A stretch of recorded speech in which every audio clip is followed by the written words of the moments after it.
والے کے دربار میں پیش کر دینا میرے جسد خاکی کو، میرے اس مٹی کے بنے ہوئے جسم کو جب میری روح پرواز کر جائے تو کہیں اور نہ لے جانا.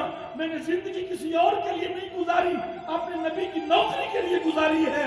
مجھے سب کچھ پتا ہے، جنت البقیع کی بھی بڑی شان ہے، شریعت کا بھی علم ہے، لیکن مجھے کہیں اور نہ لے کے جانا. روح نکل بھی جائے تو میری مٹی بھی نبی کی نظر کر دینا.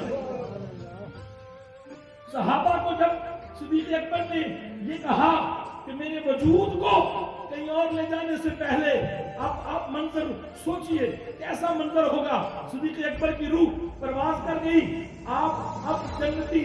اب نبی نے فرمایا تھا نا ابو بکر فی الجنہ، عمر فی الجنہ، عشرہ مبشرہ، کئی اور صحابہ. اب ایک جنتی کو جنتیوں نے اپنے کندھے پر اٹھا لیا اور جنت کی طرف چل پڑے. بین بیتی و منبری روضۃ من ریاض الجنہ. یہ ریاض الجنہ وہی ہے جو آج ایک سجدہ کرنے سے جنت کا حقدار بننے والوں، کلمہ پڑھنے والوں، یہ مسجد نبوی کا وہ حصہ ہے جو صدیق اکبر نے خرید کر نبی کے نام کیا. اس لیے بدبخت آج ریاض الجنہ میں جا ہی نہیں سکتا.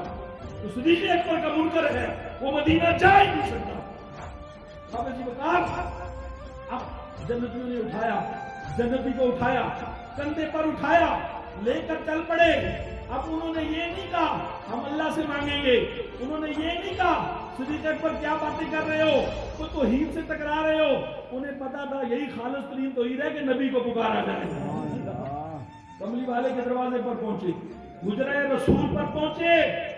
سیدہ عائشہ اس صدیقہ آپ کے حجرے میں حضور تشریف فرما ہے اور یہ جسد خاکی لے کر صحابہ کی پوری جماعت کملی والے کے دروازے پر پہنچی اور عرض کیا حضور، اور لفظ بھی خود سے نہیں ادا کیے. صدیق اکبر نے بتایا تھا یہ جملے بولنا، اور وہ جملے کیا تھے؟ کہنا حضور یار غار حاضر ہے. یہ نہیں کہا کوئی نمازی حاضر ہے، یہ نہیں کہا کوئی قرآن کا قاری، کوئی مجاہد. حالانکہ آپ سے بڑھ کر تو جہاد کسی نے نہیں کیا، یہ وسیلہ نہیں دیا. وہ جو غزوہ بدر میں آپ کا بیٹا آپ کی تلوار کی زد میں آیا اور آپ بعد میں جب مسلمان ہوا نا تو کہنے لگا ابا جان میں نے جنگ میں آپ کو باپ سمجھ کے چھوڑ دیا تھا. تو صدیق اکبر کھڑے ہو گئے، کہا اللہ کی عظمت کی قسم ہے تم میری تلوار کے نیچے آتے تو بچ نہ سکتے. کہا اس لیے کہ تو نبی کا غدار پہلے اور میرا بیٹا بعد میں تھا. یہ بھی پیش نہیں کیا. وہ جو سب کچھ اللہ کی راہ میں دیا وہ بھی پیش نہیں کیا. وہ جہاد پیش نہیں کیا، وہ نمازیں پیش نہیں کی، وہ تلاوتیں پیش نہیں کی. پیش کیا کیا؟ ریفرنس کیا دیا حضور کی بارگاہ میں کہ حضور یار غار حاضر ہے. وہ کیا ہے؟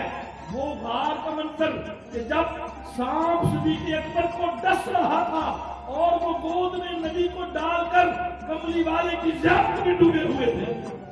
محمد رسول کو پیش کیا، کہا سارے ریفرنس سارے وسیلے رد ہو جائیں گے. کملی والے سے کیا ہوا پیار وہ جو غار میں تھا صدیق اکبر موتی مجھے پتا تھا وہ رد نہیں ہوگا. اور پھر اسی کو سلطان بہو نے پیش کیا، اے تن میرا چشمہ ہو. کاش بہو کے کلام کو آپ لوگ سمجھیں، کاش ہمارے درد کو آپ سمجھیں. یہ جو مرکز حسین بن رہا ہے، یہ جو پیغام ہم آپ کو دینے کی کوشش کریں گے صرف تقریریں نہیں ہیں.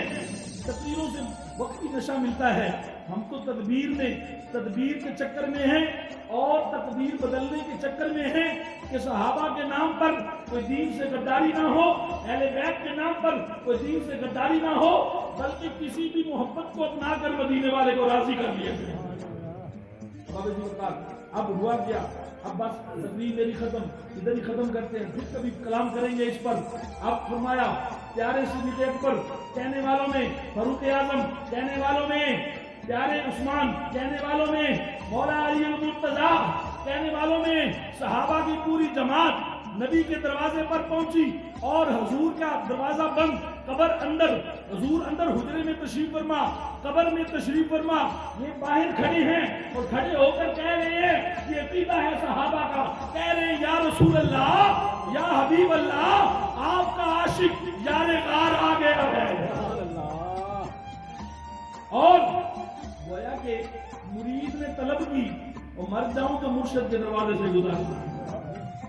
آج جب آپ کا دل کرتا ہے کہ تمہارے قرخانیوں پر، تمہارے جنازوں پر، تمہارے لیے دعا کرنے پر مرشد کی نسبت قائم ہو، تو یہ بھی صدیق اکبر کی سنت ہے یار۔